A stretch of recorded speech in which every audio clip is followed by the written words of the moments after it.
Apa khabar Pangan? Baik. Umur Pangan berapa sekarang?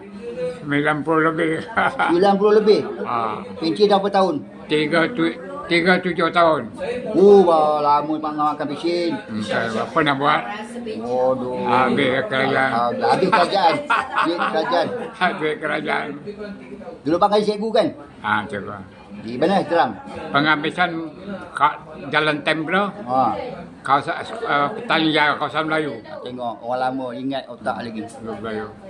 Masih Mula-mula Tanjung Karang lah. Tanjung Karang dulu tengok lah.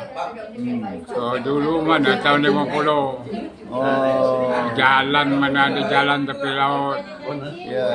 Kan awak tak ingat ke? Tak ingat. Saya belum lahir kot. Berlahir. Jalan yang ada tu buat tahun 53 saya ingat ada ni. Saya nak tanya Pangan. Pangan kenal dah ni siapa? Ni. 53. Ni Pangan kenal dah siapa ni? Ingat? Siapa ni? Ya, Talib. Pada. Tu? Airport. Itu biar bisa apa? Ingat lagi. Rajulah. Sebelah itu? Airport. Sebelah tu airport. Pakai airport. Airport Saripah. Syarifah. Itu rumah saya. Ya, yalah saya tahu. Nampak ingat lagi. Alamak. Dia Yang duduk semua macam Panglima tu. Sorry. Syarif. Dia Kan. 93. Kadang-kadang hayal. Itu masa upgrade berjalan aja. Hayal. Okay, action. Cakap. Okey Pangan. Pangan. Kontak Pangan. Hari ni kami ada buat kenduri tahlil arwah. Abang Amir tu konten dalam. Alhamdulillah sampai juga. Sampai juga ya. Sampai walaupun lambat. Sama dengan orang sembilan tu. Sampai. Ni orang Kajang. Kajang. Nama. Itu orang Sungai Besar.